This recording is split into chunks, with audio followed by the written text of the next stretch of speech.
자, 오늘의 주제는 남과 여입니다. 자, 남과 여 하니까 벌써 우리 함께 하시는 분들도 할 말이 좀 많으시지요. 아, 예, 그게 바로 남과 여가 아닐까라는 생각을 해보게 되는데요. 왠지 분명히 존재하는 것 같습니다. 남여의 차이. 그래서 남과 여는 다르다라는 얘기를 좀 해보도록 하겠습니다. 굉장히 유명한 실험이 있습니다. 여자아이 그리고 남자아이를 각각 대상으로 실험을 했어요. 엄마가 다친 거예요. 물론 다친 연기를 한 거죠. 엄마 다쳤어 이렇게 아이에게 얘기를 합니다. 그랬더니요, 여자아이는 엄마 다쳤어 그리고 울어요. 모든 여자아이가 웁니다. 굉장히 유명한 실험으로 아주 잘 알려져 있어요. 남자아이 어떻게 됐나요? 남자아이 장난감 갖고 놀다가 엄마 다쳤어, 다시 장난감을 갖고 나옵니다. 심지어 엄마 다쳤다니까 하고 웃는 남자아이도 있습니다. 자, 분명히 차이가 있습니다. 이런 실험을 통해서 사람들은 여자는 공감의 능력이 뛰어나구나, 즉 상대의 아픔 등을 내가 인식을 하는 능력이 뛰어나구나 라고 얘기를 하고요, 남자에 대해서는 이 상황을 평가하고 분석하는 능력이 뛰어나다라고 얘기를 합니다. 저는 이런 경험을 솔직히 좀 자주 해요. 얼마 전에요, 제가 스토리 마케팅이라는 주제로 특강을 간 적이 있습니다. 여성 3분, 남성 3분 딱 이렇게 구성이 된 분들이었는데 너무 신기한 거예요. 뭐냐 하면 남성분들은 객관적인 데이터를 딱 들이대고 언제부터 딱 얼마를 투자를 했더니 이런 기간이 지나서 이런 결과를 나왔다라고 아주 정확하게 얘기하시는 스타일이었고요. 여성분들은 반면 이렇습니다. 일단 고객의 얘기 들어요. 그랬군요. 아, 그때 손해 보셨구나. 그리고 자기의 얘기를 합니다. 그런데 고객님, 저도 이런 일이 있었고요. 어떤 고객님은 이러시더라고요. 이런 식으로 얘기를 하더라는 거죠. 분명히 여성과 남성은 차이가 있어 보입니다. 자, 그런데 이 여성과 남성의 차이에서 우리가 가장 많이 얘기하는 것이, 많은 학자들은 뇌의 차이가 아닌가라고 얘기를 합니다. 물론 여성, 남성 이 좌뇌 우뇌의 영향은 거의 비슷하다고 합니다. 자, 그런데 어떤 특정 부위들이 좀 차이가 난다고 하는데요. 일단 이런 겁니다. 펜실베니아 대학에서 여성과 남성의 뇌를 촬영을 했어요. 그랬더니 오호, 여성은요 좌뇌와 우뇌를 연결하는 조직, 그러니까 뇌량 혹은 전교련 같은 이런 좌뇌와 우뇌를 연결하는 조직이 촘촘하고 굵었답니다. 즉 여성은 좌뇌와 우뇌를 연결하는 걸 더 잘하더라 라는 결론을 내릴 수가 있었고요. 그에 반면 남성들은 한쪽 뇌의 조직이 더 조밀했습니다. 그만큼 한쪽 뇌를 이용해서 일하는 것을 더 잘한다는 거죠. 아마 신랑의, 남편의 낚시 습관 때문에 어이구 미쳐 하시는 분들이 좀 계실 겁니다. 한번 낚시 가시면 1박 2일도 좋고 뭐 3박 4일도 좋죠. 하나에 푹 빠지면 그냥 쭉 가는 것이 바로 남성의 습성인 것이 이런 뇌의 차이를 나타내는 것이 아닌가라는 생각을 해보게 됩니다. 그에 반면에 여성들은요, 남성이 보기에 굉장히 신기한 존재입니다. 밥을 하면서 애랑 대화를 해요. 밥을 하면서 라디오를 듣습니다. 그리고 이때 초인종이 울리잖아요. 그러면 사람 맞으러 나가요. 그리고 그 길목에 뭐가 떨어져 있어 주워서 제자리에 놓기까지 해요. 와, 원더풀. 자, 남성이 보기에는 야, 이런 걸 어떻게 다 하지? 라는 생각을 하게 됩니다. 그만큼 여성은 뭔가 양쪽 뇌를 활용하는 능력이 뛰어난 것으로 판단이 됩니다. 펜실베니아 대학에서도요, 이 뇌 촬영을 하면서 신기했대요. 여성의 뇌를 딱 찍었더니 엄마 엄청 복잡하더랍니다. 남성에 비해서 복잡하더래요. 그래서 여자가 복잡한 존재구나 라고 얘기를 했다고 합니다. 그뿐만이 아니라 좌뇌는요, 뭐 이성적, 분석적, 계산적, 논리적 이런 역할을 많이 합니다. 특히 남성이 좌뇌로 생각을 많이 하게 되는데요. 이 우뇌는요, 종합적, 감성적, 직관적, 예술적 성향을 가지고 있습니다. 즉 아주 쉽게 얘기하면 좌뇌는 좀 이성적 경향이 있는 것 같고요, 우뇌는 좀 감성적 경향이 있는 것 같습니다. 그러다 보니 대화를 할 때 좌뇌로만 이야기하는 사람들은, 그러니까 남성의 경우, 주로 남성의 경우는 왠지 좀 내용이 아주 딱딱하고 이성적입니다. 분석적이고 논리적이에요. 그냥 말을 딱딱딱딱 끊어버린 것 같아요. 여성 입장에서 굉장히 기분 나쁩니다. 그죠? 하지만 또 남성의 입장에서 봤을 때 여성은요, 좌뇌와 우뇌를 연결하기 때문에 대화에서 감정을 딱 개입을 시킵니다. 그러다 보니까 감정을 이해하거나 또 표현하는 능력이 좋은 건 알겠어요. 그런데 거기다가 해마라는 곳까지 여성이 좀 더 크거든요.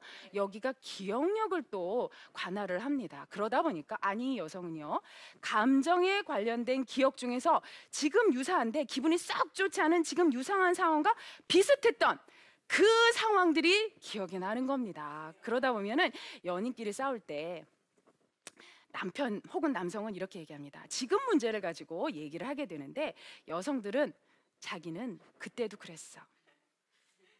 그때도 이렇게 해서 안 한다고 나하고 약속을 했는데 또 그랬어. 이렇게 얘기를 하는 거죠.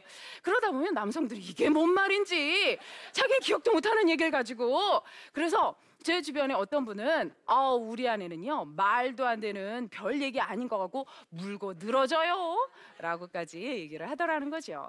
그만큼 분명히 좌뇌와 우뇌의 역할의 차이에서 오는 남녀의 차이가 있습니다. 또 재밌는 거 하나 좀 얘기해 드릴까요? 남성들이 왜 그렇게 자동차에 열광할까요? 어릴 때부터 왜 그렇게 장난감도 움직이는 거, 요즘 막 날아다니는 그런 장난감들도 많잖아요. 그런 거에 열광할까요? 이 남자들은요, 망막세포에 M세포가 많다고 합니다. 요게요, 움직임을 포착하는 거래요. 그래서 남자아이들은 너는 자동차를 갖고 놀아야 남자답게 크는 거야 라고 가르쳐주지 않아도 움직이는 거 보면 막 쫓아가게 되어 있는 겁니다. 그에 반면에 여자들은요, 이 눈 망막세포에 P세포가 많답니다. 근데 이 P세포는요, 색감, 질감을 구분해낸대요. 이런 거죠. 남성분들 여기 몇 분 계시니까 혹시 빨강, 주홍, 다홍, 분홍을 구별해내시나요? 이게 지금 무슨 질문인가 싶죠? 예, 빨강, 다홍, 주홍, 분홍. 여성들은 척척 구분해냅니다. 그것뿐만 아니라 이 분홍, 핑크 있잖아요. 핑크도요, 인디언 핑크가 있고요, 핫핑크가 있고요, 체리 핑크가 있고요. 남성의 입장에서는 이 스카프나 저 스카프나 똑같은 것 같은데 여자는 극명한 차이를 알아냅니다. 그만큼 이 여성들은요, 색감 구분에 뛰어나다는 것도 하나의 정설로 또 내려져 오고 있습니다. 게다가요, 제가 이런 거 한번 질문을 드려볼게요. 여러분 끄덕끄덕 아니면 도리도리 해주세요. 혹시 남자가요, 말을 잘 못 알아듣는 것 같으세요? 그죠? 근데요, 청력세포도 남성과 여성이 차이가 있답니다. 그래요. 그래서 신발과 축구라는 단어를 양쪽 귀로 동시에 들려줬어요. 그랬더니 여성들은 신발, 축구 척척 알아듣는데 남성들은 둘 중에 한 단어만 알아들었다고 합니다. 그러니까 남성이 원래 그런 거예요. 우리 남편은요, 아기가 우는데요, 못 알아줘요 라고 하시는 건 아마 이런 차이에서 비롯된 것이 아닌가라는 생각을 해보게 됩니다. 자, 그리고요, 세상에 남성과 여성은 호르몬 때문에도 차이가 난다라는 얘기도 아주 많은 학설로 전해져 오고 있습니다. 남성을 지배하는 호르몬은 테스토스테론, 안드로겐 같은 것이고요. 여성을 지배하는 호르몬은 프로게스테론 그리고 에스트로겐 같은 것입니다. 남성의 호르몬은요, 공격성, 성적 자극 이런 것들을 알려주는 호르몬이 되겠고요. 여성의 호르몬은 유대, 화합을 알려주는 호르몬입니다. 그것만 봐도 벌써 차이가 나고요. 여러분 혹시 사랑의 호르몬이라는 옥시토신 들어보셨나요? 이 옥시토신이 또 많이 분비가 돼야 되는데 남성보다 여성이 5배 정도 더 분비가 되더라라는 연구 결과도 있습니다. 그러니까 분명히 차이가 있어요. 이 두 존재는 분명히 차이가 있습니다. 그렇다면 가정, 또 사랑, 그리고 사회생활을 잘 하시려면 이 두 존재의 차이, 다름을 인정하고 이해했을 때 훨씬 더 원활하게 우리가 행복한 해피라이프 생활을 할 수 있지 않을까라는 생각을 해보게 됩니다. 자, 그러면 이렇게 차이를 제가 소개를 해드리면서도 이 얘기를 안 해드릴 수가 없습니다. 창세기에 우리는요 하나님의 형상대로 지어졌습니다. 굉장히 복 받았죠 우리. 너무 행복한 일입니다. 가끔 저는 상상을 할 때마다 내가 하나님의 형상과 비슷하단 말이야? 라고 생각하면 제가 꽤 괜찮아 보여요. 여러분도 그러시죠? 제가 꽤 괜찮아 보입니다. 자, 그런데 여러분 창세기 잘 읽어보시면요 남자는요 흙으로 지어졌잖아요. 그죠? 여자는요 갈비뼈 하나 취해서 지어졌어요. 처음부터 차이가 나죠? 출발부터 차이가 납니다. 그러니까 아니 저 사람은 왜 내 말을 못 알아들을까? 우리 여자 직원은 왜 내 말을 척척 못 알아듣고 또 물어볼까? 이렇게 생각하지 마시고 원래 다르구나. 우리는 원초적으로 아담과 이브처럼 다르구나. 라고 생각을 하시면 여러분들께서 조금 더 상대를 이해하는 데 노력하시게 되고 또 마음이 좀 편해지실 거예요. 그죠? 늘 많은 분들이 이렇게 얘기를 하십니다. 나의 편으로 좀 바꿔보려고 하니까 잘 안 돼.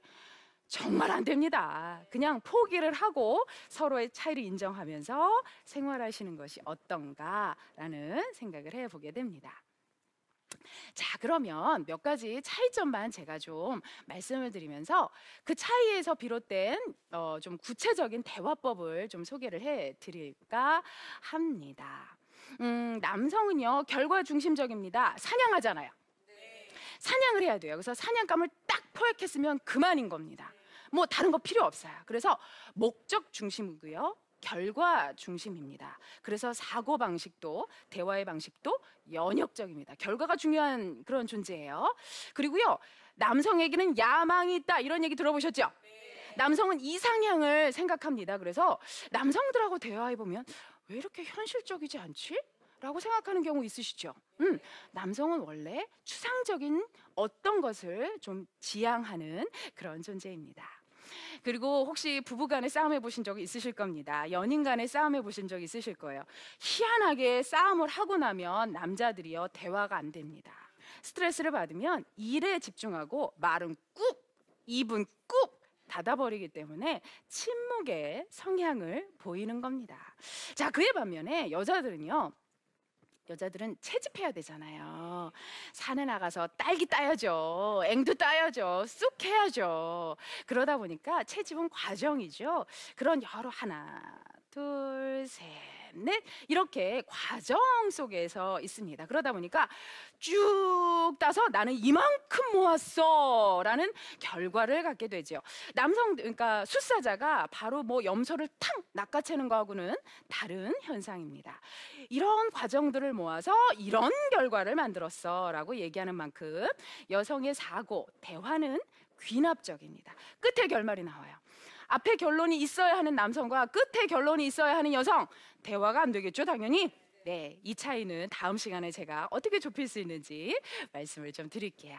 그리고 여성은 구체적입니다. 여성은 현실적이에요. 여성은요 남성은 아예 어떻게도 되겠지 뭐. 또 한 방 있지 않겠어? 이렇게 얘기하시는 반면 여성은요 차곡차곡 모아요. 저걸 살려면 나는 이걸 차곡차곡 모아야 해. 이런 생각을 한단 말이죠. 굉장히 구체적입니다. 그리고 여성은 수다의 힘을 믿습니다.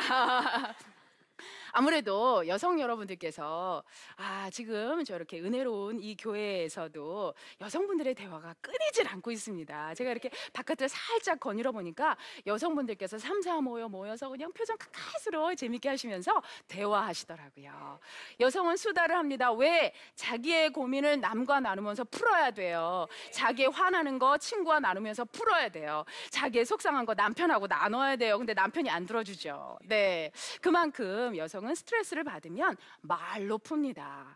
아니 스트레스를 받으면 침묵한다는 남성과 스트레스를 받으면 말로 풀어야 되는 여성 역시 차이가 좀 있죠? 아유 이러니까 싸울 수밖에 없죠. 그래서 차이가 있다는 걸 좀 말씀을 드릴게요. 자, 그러면 제가 차이를 좀 잘 처음부터 우리가 그 다름을 인정하고 관계를 잘 시작하는 방법은 어떤 것일까라고 여러분들께 좀 얘기를 같이 한번 해보고 싶은데요. 썸을 타든 연인이 되든 부부가 되든 또 비즈니스 관계에서 동료나 상하가 되든 분명히 처음이라는 것은 있습니다. 그래서 그 관계 시작을 잘 하셔야 되는데 혹시 여러분 사람 볼 때 뭐 어떻게 보세요? 사람 아니면 상황 어떻게 보세요? 질문이 되게 이상하죠. 난 눈으로 보는데. 그죠? 자, 우리는 특별한 경우가 아니고는 이런 분위기, 상황, 여기가 어디지? 저 사람은 남자인가 여자인가를 볼 때 시각을 사용하게 되어 있습니다. 사람에게는 많은 정보 기관이 있어요. 감각 기관이. 일단 눈이 있고요. 코 있어요. 입 있고요. 촉각 있고 귀도 있습니다. 이런 감각들을 통해서 상황을 판단하고 받아들이게 되어 있는데요. 그 중에서 가장 많이 쓰는 감각기관이 시각입니다. 시각입니다. 그래서 상대방을 평가한다거나 지금 어떤 분이요? 맞아 맞아 끄덕끄덕 하시는 것도 제가 눈으로 보고 있잖아요. 상황을 분위기를 감지하는 건 역시 시각입니다. 80%가 넘습니다. 83% 정도. 그렇기 때문에 어떤 분들은 첫인상 굉장히 중요해. 왜냐하면 눈으로 보는 거니까 라고 얘기하시는 분들도 많단 말이죠. 시각이 굉장히 중요하다는 것. 그러면 관계 시작에도 시각, 이런 눈으로 보는 것이 중요하다는 걸 느끼게 되실 것 같고요. 그 다음은 청각입니다. 10%가 넘어요. 11%. 저 사람 목소리가 지금 앙칼진 거 보니까 기분이 안 좋은 것 같아. 저 사람이 지금 말이 천천히 늘어지는 거 보니까 지금 졸린가 봐. 우리가 이런 판단을 하게 되죠. 청각도 11% 정보를 수용하고 판단하는 기제로 활용이 됩니다.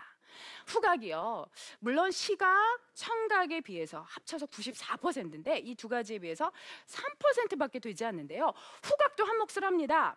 왜냐하면 후각은 장기 기억에 해당이 됩니다. 그래서 후각 때문에 벌어지는 기억, 프루스트 현상이라고 얘기를 하는데요. 이런 겁니다. 여러분 혹시 그런 경험 있으세요? 옛날 할머니가 해주시던 전의 냄새. 옛날 요즘 사서 먹는 전하고 좀 다른, 엄마가 옛날 할머니가 해주셨던 전의 냄새 딱 맡으면 할머님이, 돌아가신 할머님이 싹 기억이 나시죠? 네. 만약에 어떤 남성이 이렇게 딱 지나가는데 스킨이, 어머 내 첫사랑하고 스킨이 똑같아, 요런 로션 냄새가 똑같아 하면 첫사랑이 떠오르실 겁니다. 이게 바로 프루스트 현상인데요. 후각은 장기 기억에 영향을 미치는 만큼 시각, 청각보다 중요하지 않다고 생각하지 마시고, 혹시 내가 사람을 처음 만날 때 좀 쑥스러움 좀 타는데, 난 좀 말을 잘 못하는데 저 사람 좀 먼저 좀 건너와서 좀 말을 해주면 안 되나? 이런 생각을 하신다면 좀 은은한, 너무 깜짝 놀랄 만한 그런 향수 말고 누구를 기분 좋게 할 수 있는 은은한 향수를 한번 활용해 보시는 것도 괜찮습니다. 자, 그럼 이렇게 시각, 청각, 후각 등에 대해서 말씀을 드렸는데, 시각, 청각, 후각은 결론적으로 기억을 남기게 됩니다. 상황에 대한 평가를 남기게 되고요. 분석을 남기게 돼요. 그렇다면 보여지는 그런 느낌이, 어머 저 사람 참 분위기 좋다, 어머 옷을 참 예쁘게 입네, 이런 호감 만들어낼 필요가 있겠죠. 제가 그런 책 제목을 알고 있습니다. 한번 따라해 주시겠어요? 좋아하면 판단하지 않는다. 뭐라고요? 좋아하면 판단하지 않는다. 그런 책 제목을 본 적이 있습니다. 그래요. 호감의 키워드가 있으면 관계의 시작이 좋습니다. 바로 이런 호감을 만드는데 이 감각기관을 한번 이용해 보도록 하겠습니다. 이것이 바로 인상 형성의 법칙인데요. 뇌는요, 처음 만나는 어떤 상황, 처음 맞닥뜨리게 되는 어떤 상황, 분위기, 아니면 처음 만나게 되는, 접하게 되는 사람에 대해서 그때 보여지는 정보는 빨리 받아들입니다. 빨리 받아들여요. 그리고 이것이 굉장히 오래 갑니다. 첫인상에 관해서 연구하시는 많은 학자들은 이런 것을 초두 효과라고 얘기를 하는데요. 그 대신 뒤에 들어온 정보는요, 앞에 생긴 정보가 상충을 했을 때 이것을 바꾸는데 너무너무 힘이 듭니다. 그만큼 처음에 정보를 잘 드려야 돼요. 내가 처음에 정보를 잘 드려야 돼요. 저 오늘 괜찮아요? 네네. 오늘 대답이 좀 시원치 않으셨어요? 저 괜찮아요? 네, 처음에 정보를 제가 잘 드려야 됩니다. 왜냐하면 다시 한번 말씀드리지만 뇌는 첫 정보를 빨리 받아들이기 때문입니다. 그렇다고 했을 때 첫 정보, 저는 이 얘기를 드리고 싶습니다. 앨런 피즈와 바바라 피즈는요, 책에서 이런 얘기를 하고 있습니다. 이성의 관계였을 때 상대방이 내 사람이 될 것이다 라고 판단하는 시간은 4분도 채 걸리지 않는다 라고 얘기를 합니다. 저 사람은 내 사람이 될 거야 라고 생각하는데 4분도 걸리지 않는다 라고 얘기를 합니다. 흔히 첫인상을 연구하시는 많은 분들은 첫인상은 3초 안에 결정된다 라는 얘기도 하거든요. 이게 말 때문에 그렇게 될까요? 아니요, 아니요. 바로 비언어 때문에 그렇게 됩니다. 비언어란 뭐냐면 말이나 글, 즉 언어가 아닌 표정, 행동, 또 뭐 옷차림 이런 것을 의미하는 것입니다. 이 비언어로 소통을 하게 되면 훨씬 더 여러분들께서 상대방에게 호감을 받을 확률이 높은데요. 자, 이 얘기 아마 굉장히 유명한 얘기입니다. 제가 이 호감을 받게 되는 방법을 좀 알려드릴게요. 사람의 눈은 그들의 말과 바꿀 만큼 중요하다. 시인 에머스의 얘기고요. 또 맹자께서는 사람을 판단하는데 눈동자만한 것이 없다라는 얘기도 했습니다. 그만큼 눈맞춤은 굉장히 큰 역할을 해냅니다. 눈맞춤은요, 사람에게 관심을 드러내는 거예요. 나 당신한테 관심 있어요 하는 역할도 해주고요. 저 매력 있지 않아요? 라는 역할도 해주고요. 또 설득을 하기도 합니다. 눈맞춤을 하면서 얘기를 하면 상대가 내 의견에 동조해 줄 확률도 굉장히 높아집니다. 그중에 굉장히 유명한 실험이 있습니다. 켈러만과 루이스는 이런 실험을 하는데요. 무작위로 남자를 그리고 여자를 동수로 딱 모셨어요. 그리고 딱 두 그룹으로 나누어서 한쪽 그룹에는 그냥 서로 모르는 사이니까 그냥 편히 계세요.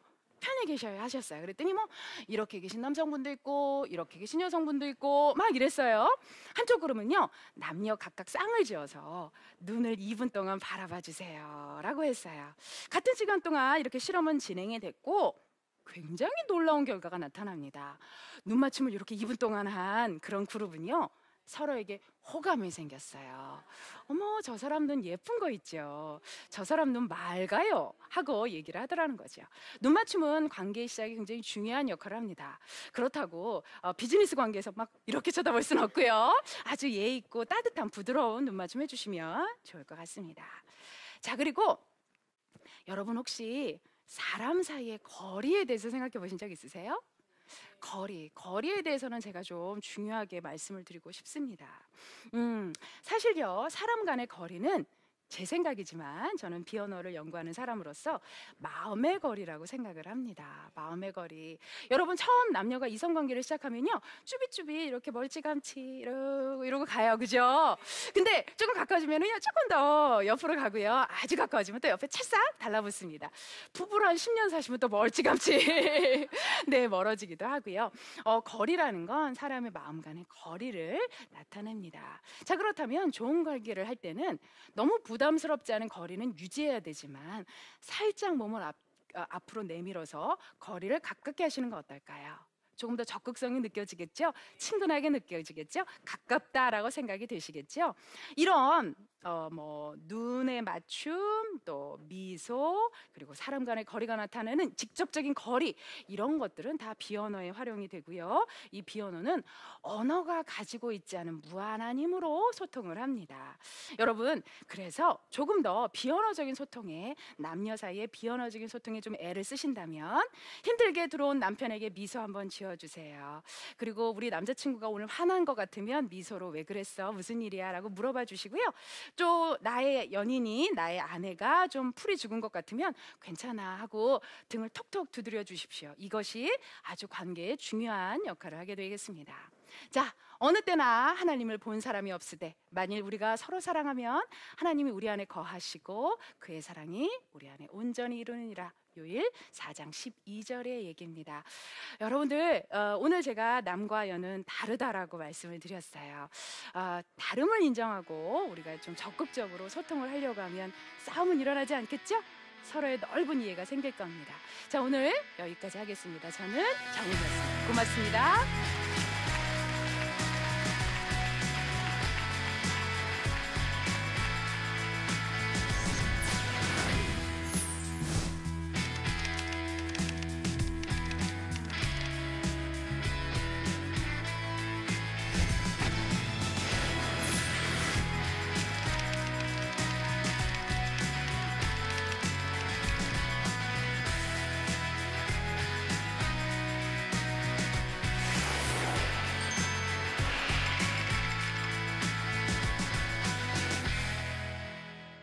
자, 강의가 좀 도움이 되셨습니까?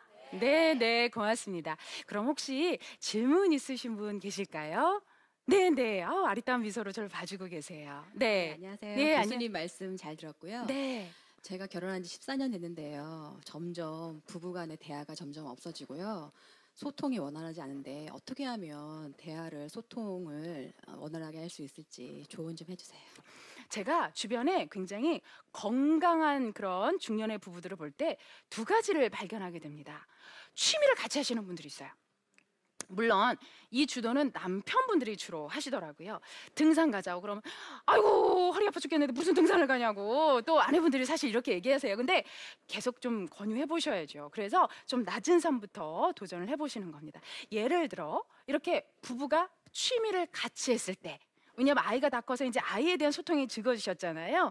이럴 때 취미에 대한 관심사에 대한 소통이 좀 많아지는 것, 이게 가장 건강한 부부 중에 한 부부시더라고요. 두 번째는요, 각자의 취미를 인정하면서 서로 그런 얘기를 나눠보는 것. 당신은 왜 그렇게 낚시가 좋아? 그렇구나. 언제 나도 한번 경험해봐야겠네. 아니, 당신은 그렇게 친구들하고 수다 떠는 게 재밌어? 나는 이런 이유로 재밌어. 그래, 오케이, 그럼 자주 해. 라고 인정해 주시는 것. 이것도 꽤 괜찮은 건강한 부부시더라고요. 여러분들, 분명히 남과에는 이런 차이가 있습니다. 제가 학생들한테 이런 질문 해본 적이 있어요. 저는 사실 수업 시간에 이렇게 남녀에 관한 토론을 좀 가끔 시키는 편입니다. 왜냐하면 서로를 이해해야 된다는 게 제 생각이라서요. 그래서 여학생들한테 제가 물어봤어요. 아빠, 남자 형제 아니면 학교에 왔을 때 남학생들한테 제일 이해가 안 되는 게 뭐예요? 하고 딱 물어봤더니 뭐라는 줄 알아요? 짧게 말하는 거예요. 말을 길게 안 한대요. 두세 마디도 안 한대요. 그래서 제가 반대로 남학생들한테 엄마, 누나, 여동생, 학교 와서 동료들, 동기들한테 가장 특이하게 발견하는 점이 뭐야? 그랬더니요. 길게 말하는 거랍니다. 분명히 차이가 있어요. 그죠? 그러니까 이런 차이를 인정하고 서로에게 좀 다가갈 수 있는 그런 대화법을 하시면 어떨까 싶습니다. 자, 오늘 남과 여는 다르다. 참 다르다. 사실 제가 책에 지독히도 다르다 이렇게 써본 적도 있는데 참 다르다로 한번 순화를 해보고 싶습니다. 다르다는 걸 여러분들께서 같이 공유해 주시면 어떨까라는 생각이 들고요.